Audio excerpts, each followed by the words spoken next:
अस्सलाम वालेकुम class. Previous lecture में हम मोबिलिटी ऑफ इलेक्ट्रॉन्स जो था टॉपिक वो डिस्कस कर रहे थे। किस तरह से प्लाज्मा के अंदर जो चार्ज पार्टिकल की मोबिलिटी है वो हम फाइंड आउट कर सकते हैं।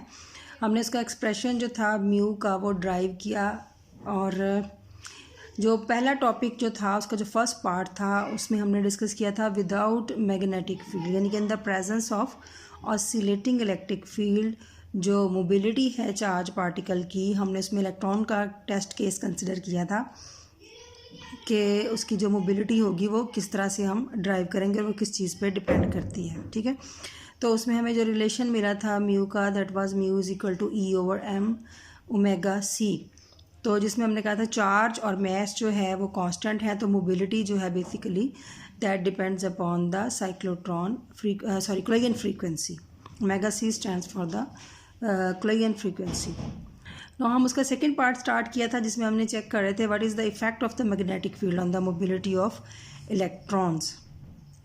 तो उसके लिए हमने ये कहा था कि लेट्स सपोज कि जब मैग्नेटिक फील्ड जो है वो किसी चार्ज पार्टिकल पे एक्ट करती है तो उसकी वजह से जो मोशन होगी चार्ज पार्टिकल की that will be the two dimensional motion, क्योंकि when we applied an oscillating electric field on a charge particle, तो उस इलेक्ट्रिक फील्ड का इफेक्ट क्या होता है कि वो एक्सीलरेट करवाती है चार्ज पार्टिकल को, और जो डायरेक्शन ऑफ द एक्सीलरेशन होती है वो वही होती है जिस डायरेक्शन में आप उसको अप्लाइड मैग्नेटिक फील्ड की डायरेक्शन दे रहे होते हैं।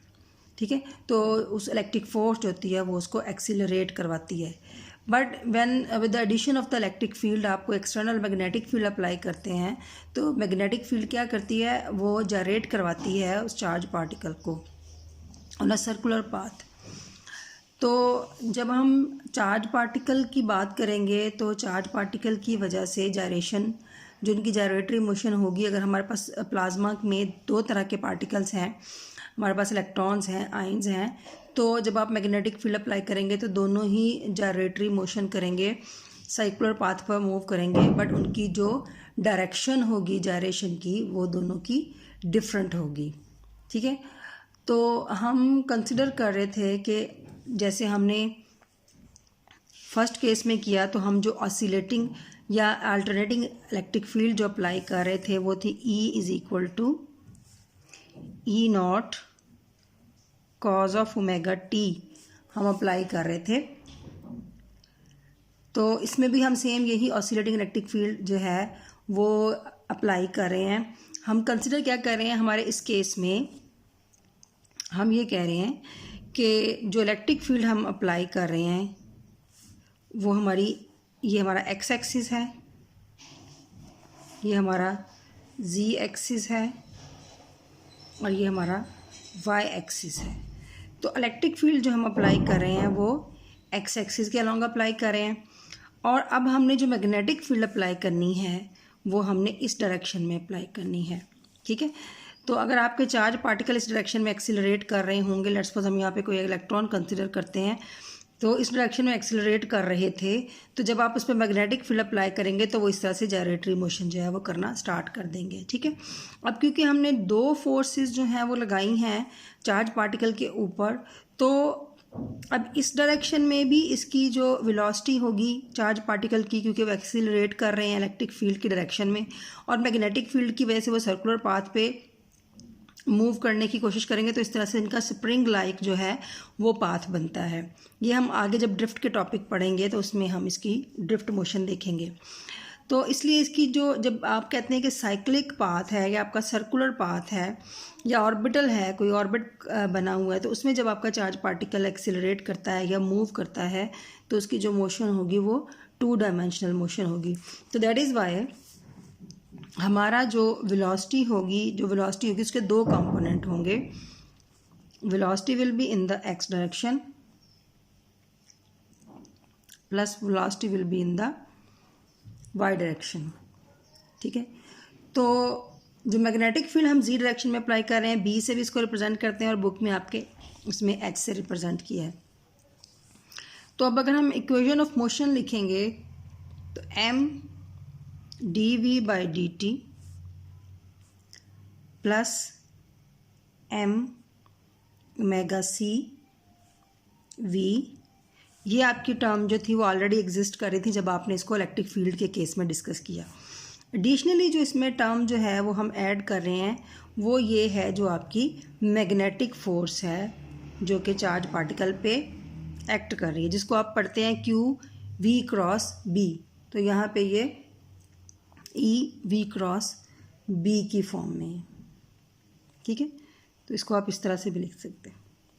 और यहाँ पे आपकी इलेक्ट्रिक फील्ड, तो ये आपकी इलेक्ट्रिक जो आपकी इक्वेशन ऑफ मोशन थी, जब हमने इसको इलेक्ट्रिक फील्ड के केस में लिखा था तो ये टर्म उसमें एग्जिस्ट नहीं कर रही थी। ये टर्म मैग्नेटिक फील्ड की वजह से हमने इसमें ऐड की है, ठीक है। तो अब क्योंकि हमारे पास वेलोसिटी जो है वो एक्स डायरेक्शन में भी है, वाई डायरेक्शन में भी है, तो इक्वेशन ऑफ मोशन जो होती है उसको हम यूज़ करते हैं to calculate the velocity of the fluid या जो भी आपका पार्टिकल है। यहाँ पे जब हम इलेक्ट्रॉन कंसिडर कर रहे हैं तो इलेक्ट्रॉन की वेलोसिटी हमने फाइंड आउट करनी है, तो क्योंकि हम उसकी मोबिलिटी निकालना चाह रहे हैं बेसिकली। तो जो आपके दो कंपोनेंट होंगे वेलोसिटी के, हमने वो यहाँ से निकालने हैं। सबसे पहले मैं ये करती हूँ कि थ्रू आउट इस इक्वेशन को आप m से डिवाइड कर दें, तो dv/dt, यहाँ पे आपके पास omega CV E/m v cross h is equal to E/m। अब मैं E की जो वैल्यू है वो सब्स्टिट्यूट करने लगी हूँ जो हमने ऊपर कंसिडर की थी, कॉज ऑफ ओमेगा t, ठीक है जी। तो अब हम इसके कंपोनेंट्स जो लिखेंगे दोनों, दस वी हैव एक्स और वाई कंपोनेंट। सबसे पहले हम इस इक्वेशन से, लेट्स सपोज मैं इस इक्वेशन को इक्वेशन 1 बोल देती हूँ, हम इस इक्वेशन का एक्स कंपोनेंट जो है वो लिखेंगे। तो X component with respect to time dvx/dt, और ये हमारे पास जो इलेक्ट्रिक फील्ड का कंपोनेंट है ये भी एक्स डायरेक्शन में होगा, ठीक है। अब यहाँ पे देखिएगा, इसके लिए आप क्या करते हैं, सेपरेटली मैं यहाँ पे सॉल्व करती हूँ। हमने v क्रॉस h जो है उसको सॉल्व करना है क्योंकि हमें x कंपोनेंट यहाँ से चाहिए। तो यही मैंने आपसे कहा था कि मैं आपको इसका सोल्यूशन बताऊँगी। तो आप जब डिटर्मिनेंट सॉल्व करते हैं तो आप लिखते हैं i j k, जो आपके तीनों वेक्टर्स हैं उसके लिए, ठीक है। उसके बाद आपकी वेलोसिटी के दो कंपोनेंट हैं, आपके पास vx है, ठीक है, सॉरी यहाँ पे आपके पास vz है क्योंकि z डायरेक्शन में है आपके पास वेलोसिटी, सॉरी y है। तो आपके पास vx हो गया, आपके पास vy हो गया और आपके पास vz। अभी मैं आपको बताती हूँ मैंने ये जो रिप्लेस किया क्यों किया, ठीक है। और मैग्नेटिक फील्ड आपकी क्योंकि z डायरेक्शन में है तो यहाँ पे सारे x कंपोनेंट भी ज़ीरो है, y कंपोनेंट भी ज़ीरो है और h कंपोनेंट भी। अच्छा, ये जो मैंने अभी करेक्शन करने लगी थी फिर मैंने यहाँ पे vy ही आपके पास आएगा, क्यों, जो मैग्नेटिक फील्ड परपेंडिकुलर डायरेक्शन में किसी पार्टिकल पे एक्ट करेगी ना, उसकी वजह से वो पार्टिकल जो है वो जनरेटरी मोशन करेगा। तो ये जो आपका z एक्सिस है that is perpendicular to x और परपेंडिकुलर टू y। तो इसलिए जब आप जनरेटरी करवाएंगे मोशन इसकी मैग्नेटिक फील्ड परपेंडिकुलर डायरेक्शन में दोनों के, तो फिर वेलोसिटी का x और y कंपोनेंट एग्जिस्ट करेगा। z कंपोनेंट का मतलब ये है कि जिस डायरेक्शन में आपने मैग्नेटिक फील्ड अप्लाई की है उसी डायरेक्शन में चार्ज पार्टिकल मूव कर रहे हैं, तो विच इज़ नॉट पॉसिबल। जब कोई चार्ज पार्टिकल मैग्नेटिक फील्ड के पैरेलल मूव करता है तो आप उसकी वेलोसिटी उसके पैरेलल में मैग्नेटिक फील्ड का कोई इफेक्ट नहीं आता, उसी वजह से z कंपोनेंट जो है वो ज़ीरो है। इसलिए हमारे पास वेलोसिटी के सिर्फ x और y कंपोनेंट है, ठीक है। तो अगेन इस साइड पे आ जाए। अब यहाँ से हमने i कंपोनेंट निकालना है जिसको आप x कंपोनेंट भी बोलते हैं। तो ये आपके पास क्या आएगा, vy, क्योंकि हम ये निकालना चाह रहे हैं तो vy/h और आपका ज़ीरो, ठीक है। माइनस आप j कंपोनेंट निकालें, तो j कंपोनेंट में यहाँ से निकालना है तो vx/h और ये आपका ज़ीरो, ठीक है। इसी तरह से आपने k कंपोनेंट निकालना है तो ये आपका वैसे ही ज़ीरो, ठीक है। तो आपके पास जो x कंपोनेंट आएगा वो आएगा vy/h माइनस जो आपके पास j कंपोनेंट आएगा वो vx/h, ठीक है। तो यानी कि ये आपके पास उलट आ रहे हैं, एक्स के कंपोनेंट में वाई अपीयर हो रही वेलोसिटी और वाई के कंपोनेंट में एक्स अपीयर हो रहा है। तो जब हमने यहाँ पे इसका एक्स कंपोनेंट लिख रहे हैं तो ये तो आपने लिख दिया एक्स एज इट इज़, और ये आपने ओमेगा सी वी एक्स लिख दिया, और ये आपके पास ई बाई एम। तो यहाँ से आपके पास जो एक्स कंपोनेंट आ रहा है that is v y h is equal to, ये आप ऐसे ही लिखेंगे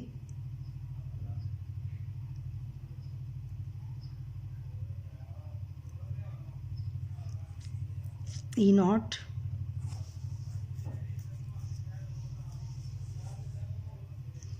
e naught by m cos of omega t.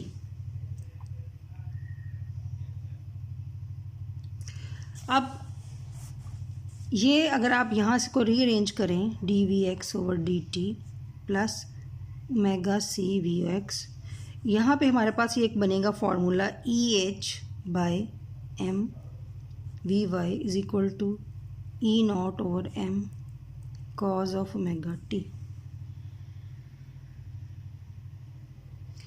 तो ये जो आपका ई एच बाई एम है, यानी कि इसको हम ई बी बाई एम भी कहते हैं, ई बी बाई एम, ये डेफिनेशन है ओमेगा जी या ओमेगा सी की। अब क्योंकि हम ऑलरेडी यहाँ पे ओमेगा सी जो है वो यूज़ कर चुके हैं, तो यहाँ पे अब आप इसको साइक्लोट्रॉन फ्रीक्वेंसी भी कहते हैं और इसको जायरो फ्रीक्वेंसी भी कहते हैं, वो फ्रीक्वेंसी जिसके साथ जो आपका पार्टिकल जो है वो जायरेट कर रहा है, ठीक है। तो इसको यहाँ पे डिफ्रेंशिएट करने के लिए आपकी बुक में इसने ओमेगा एच से रिप्रेजेंट किया है, तो हम इसको लिख रहे हैं D we X D T, क्योंकि ऑलरेडी आप सी जो है वो कोलिजन के लिए यूज़ कर चुके हैं, तो यहाँ पे इसको ओमेगा एच के साथ रिप्रेजेंट कर रहे हैं। तो e by m sorry e naught by m cos of omega t. तो ये तो हो गया आपका एक्स कंपोनेंट, इसको मैंने इक्वेशन 2 बोल दिया। अब आपका थर्ड इक्वेशन हमारी क्या बनेगी, आपने पहले एक्स कंपोनेंट लिखा, अब आपने इसका वाई कंपोनेंट लिखना है। तो D V Y by D T, ठीक है, और इसी तरह से इसका वाई कंपोनेंट वी वाई, और अब आपने यहाँ से वाई कंपोनेंट लिखना है, तो आपका ये वाला है minus V X H into इसी के साथ आपका ई बाई एम मल्टीप्लाई हो रहा है। अब क्योंकि आपकी जो इलेक्ट्रिक फील्ड है वो वाई डायरेक्शन में नहीं है, इसलिए उसकी जगह पे हम ज़ीरो सब्स्टिट्यूट करेंगे। तो D V Y by D T plus omega C V Y minus, तो ये आपके पास फिर से E H E by M जो है वो ओमेगा एच की डेफिनेशन बन गई, और साथ में V x is equal to zero. इसको मैं इक्वेशन 3 बोल देती हूँ, ठीक है जी। इसको हम इस वक्त ओमेगा एच को क्या कह रहे हैं, इलेक्ट्रॉन साइक्लोट्रॉन फ्रीक्वेंसी। अब जैसे हमने इलेक्ट्रिक फील्ड के केस में किया था, हमने अज्यूम किया था कि लेट आपकी जो वेलोसिटी है वो v है, और उसको हमने लिया था v इज equal to A E raised to power iota omega T. अब यहाँ पे क्योंकि आपके पास वेलोसिटी के 2 कंपोनेंट हैं, तो आपको लेट अज्यूम करना है कि जो वी एक्स है वो आपका a E raised to power iota omega t है, और जो आपका वी वाई है दैट इज़ बी एक्स, जो भी मैग्नीट्यूड है प्लस मल्टीप्लाई बाय अल्टरनेटिंग जो एक्सपोनेंशियल कंपोनेंट है, ठीक है। तो ये जो दोनों वैल्यूज़ हैं आपकी, हमारे पास ये इक्वेशन जो है वो शॉर्टर फॉर्म में है, इक्वेशन 3 जो है, तो इसको सॉल्व करना थोड़ा आसान है। तो पहले हम इसमें ये दोनों वैल्यू जो हैं, ये वी वाई की और वी एक्स की, ये दोनों वैल्यूज़ यहाँ पे सब्स्टिट्यूट करते हैं और इसको सिंप्लीफाई कर लेते हैं, ठीक है। तो डी बाई डी टी, अच्छा वी वाई की जगह पे मैं क्या सब्स्टिट्यूट करूँगी, B E raised to power iota omega T, first term omega C, ठीक है, और मल्टीप्लाई बाय वी वाई, वो क्या आपका B E raised to power iota omega T, ये हमने वी वाई की वैल्यू सब्स्टिट्यूट कर दी, माइनस ओमेगा एच, और वी एक्स की value A E raised to power iota omega T जो है वो हमने सब्स्टिट्यूट कर दी। ठीक है, तो यहाँ पे अगर आप देखें तो ये अगर आप इसका टाइम डेरिवेटिव लें इसका, तो इसका जो टाइम डेरिवेटिव आएगा वो आयोटा ओमेगा आएगा। ठीक है, इसका जब आप डेरिवेटिव लेंगे बी आपका कांस्टेंट बाहर आ जाएगा, तो ये आपका इसका डेरिवेटिव आएगा आयोटा ओमेगा और एक्सपोनेंशियल फैक्टर साथ एज इट इज़ जो है वो आएगा। तो ये टर्म हमारे पास बनेगी आयोटा ओमेगा बी ई raised power iota omega T. ठीक है, ये इसका डेरिवेटिव आयोटा ओमेगा बी साथ मल्टीप्लाई हो रहा है और एक्सपोनेंशियल फैक्टर साथ ऐसे ही। तो सिमिलरली यहाँ पे ओमेगा सी और बी और एक्सपोनेंशियल फैक्टर हम ऐसे ही लिखेंगे, ओमेगा सी बी ई raised power iota omega T minus omega H B बल्कि यहाँ पे हमारे पास क्या है, ए के साथ है एक्सपोनेंशियल फैक्टर। ठीक है, इज इक्वल टू 0 भी आएगा। ठीक है, तो तीसरा फैक्टर जो है हमारा a e raised power iota omega t is equal to 0। ठीक है जी, तो अब थ्रू आउट यहाँ पे हमारे पास एक्सपोनेंशियल फैक्टर जो है वो यहाँ से कैंसिल हो जाएगा, तो हमारे पास बचेगा iota omega B plus omega C B minus omega H is equal to 0। ठीक है, तो बी को अगर यहाँ से हम कॉमन ले लें तो iota omega plus omega C और इसके साथ ए है। ठीक है, minus A omega H is equal to 0। तो इसे हम दूसरी साइड पे ले जाते हैं ए के कंपोनेंट को, ए ओमेगा एच। ठीक है, और बी की वैल्यू हम फाइंड आउट करना चाहते हैं a omega h over iota omega plus omega सी। तो ये आपकी आ गई बी की वैल्यू। ठीक है, तो अगर हम बी की वैल्यू सब्स्टिट्यूट करें, कहाँ पे करेंगे, इसी तरह से अगर हम ए की वैल्यू निकालना चाहते हैं, जैसे आपने ये वाली इक्वेशन 1.15 ये थर्ड इक्वेशन कंसिडर की थी ये वाली, तो यहाँ से हमने बी की वैल्यू निकाली। इसी तरह जो हमारी इक्वेशन 2 है जो कि हमने एक्स कंपोनेंट के लिए लिखी थी, तो यहाँ से हम वैल्यू निकाल सकते हैं ए की। तो आपने इन्हीं लाइंस पे ए की वैल्यू जो है वो कैलकुलेट करनी है उस इक्वेशन से। आप क्या करेंगे, वी एक्स और वी वाई की वैल्यू जो है वो सब्स्टिट्यूट करें, तो आपके पास जो ए की वैल्यू आएगी मैं आपको शो करवाती हूँ। ये देखिए, इसी तरह से आप जब वैल्यू सब्स्टिट्यूट करेंगे तो आपके पास ए की वैल्यू जो आएगी वो ये आएगी, a naught m over omega c plus iota omega plus omega square over ये। क्योंकि ये इक्वेशन थोड़ी आपकी लंबी है इसलिए आपके पास ए की जो वैल्यू आ रही है वो इस तरह से आ रही है। ठीक है, तो अब आपके पास जब दो वैल्यूज़ आ गई बी और ए की, तो नेक्स्ट स्टेप में आपने क्या करना है, क्योंकि आप डिफाइन कर चुके हैं v x is equal to A e raised power iota omega t और v y is equal to b E raised power iota omega t. तो अब आपने क्या करना है, यहाँ पे आपने ए की वैल्यू सब्स्टिट्यूट करनी है, तो आपके पास वी एक्स की वेलोसिटी आ जाएगी। यहाँ पे आपने बी की वैल्यू सब्स्टिट्यूट करनी है जो आपने अभी निकाली, तो आपके पास वी वाई की वैल्यू आ जाएगी।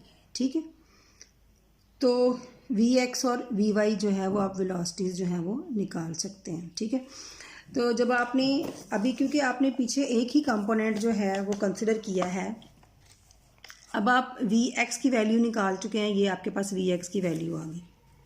ठीक है, तो हमने वी वाई की इसलिए वैल्यू नहीं निकाली क्योंकि हमने एडिशनली हम देख रहे हैं कि आप मोबिलिटी चेक कर रहे हैं इलेक्ट्रॉन की, जब आपने इलेक्ट्रिक फील्ड एक्स डायरेक्शन में लगाई थी। तो जब आप मैग्नेटिक फील्ड की बात कर रहे हैं तो आप मैग्नेटिक फील्ड के लिए वही कंपोनेंट कंसिडर कर रहे हैं जिसकी जो एक्स डायरेक्शन में है। तो आपने क्योंकि इलेक्ट्रिक फील्ड एक्स डायरेक्शन में लगाई तो आपका पार्टिकल एक्सीलरेट करता है एक्स डायरेक्शन में।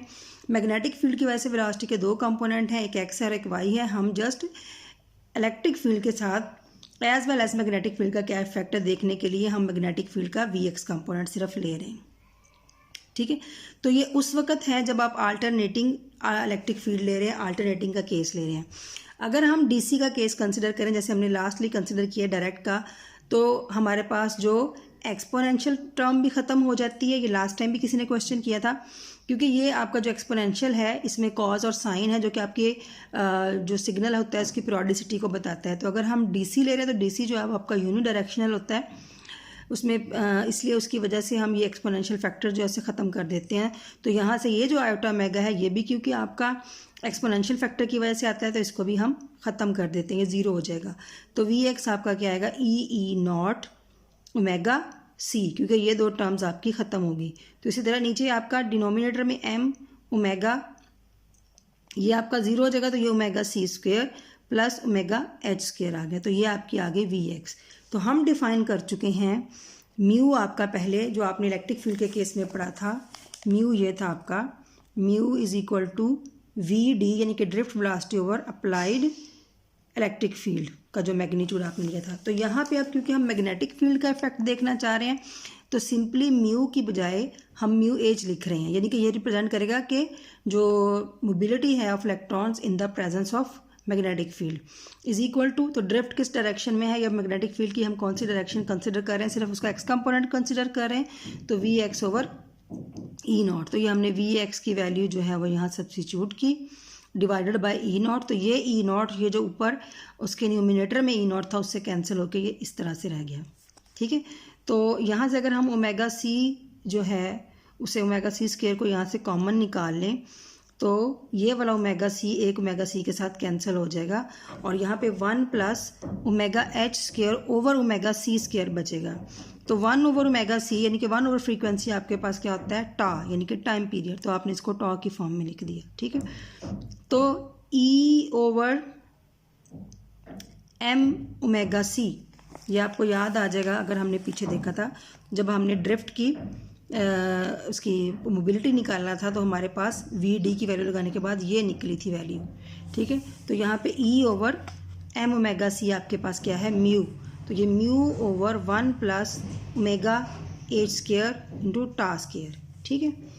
वेयर म्यू क्या है, mobility in the absence of the magnetic field, और टा क्या है 1 ओवर ओमेगा सी, इसको हम कोलिजन टाइम कहते हैं, time between two successive collision between the electron and the neutral particle, ठीक है। अब आप देखें कि ये आपकी मोबिलिटी थी विदाउट मैग्नेटिक फील्ड म्यू जो है, और अब ये टोटल फैक्टर आपका क्या है, mobility with the applied magnetic field या in the presence of the magnetic field. तो जब आपने मैग्नेटिक फील्ड अप्लाई किया तो ये कंपोनेंट जो है विदाउट मैग्नेटिक फील्ड के जो मोबिलिटी आई थी उसको डिवाइड कर रहा है, इसका मतलब ये इसको रिड्यूस कर रहा है। तो हम ये कहते हैं कि जो in the presence of the magnetic field जो मोबिलिटी होगी इलेक्ट्रॉन की वो रिड्यूस हो जाएगी, किस डायरेक्शन में, in the direction perpendicular to the magnetic field, क्योंकि किस डायरेक्शन हम ले रहे हैं, एक्स डायरेक्शन में, कौन सी वेलोसिटी ले रहे हैं, एक्स डायरेक्शन की, तो मैग्नेटिक फील्ड किस डायरेक्शन में है, जी डायरेक्शन में, ठीक है। तो आपने मैग्नेटिक फील्ड जी डायरेक्शन में ली थी और जो आप मोबिलिटी देख रहे हैं वो एक्स डायरेक्शन में देख रहे हैं। तो जब आपका चार्ज पार्टिकल परपेंडिकुलर डायरेक्शन में मूव करेगा मैग्नेटिक फील्ड के तो उसकी जो मोबिलिटी होगी वो रिड्यूस होगी। ये जिस तरह से हमने इलेक्ट्रॉन के लिए केस निकाला है, सिमिलरली यही केस जो है वो हम आयंस के साथ जो है वो सिमिलर एक्सप्रेशन जो है वो निकाल लेंगे, ठीक है। तो लेकिन मैस जो होगा वो इलेक्ट्रॉन्स की बजाय आयंस का मैस होगा। तो क्योंकि इलेक्ट्रॉन का मैस कम होता है as compared to the mass of the ion जो होते हैं वो ज़्यादा मैसिव होते हैं इलेक्ट्रॉन की वजह से, तो जो मैग्नेटिक फील्ड का इफेक्ट आएगा मोबिलिटी ऑफ आयंस पे वो कम आएगा as compared to the electrons. तो यहाँ पे हमने दोनों चीज़ें देखी, effect of the magnetic field and effect of the electric field on the mobility of the electrons, ठीक है।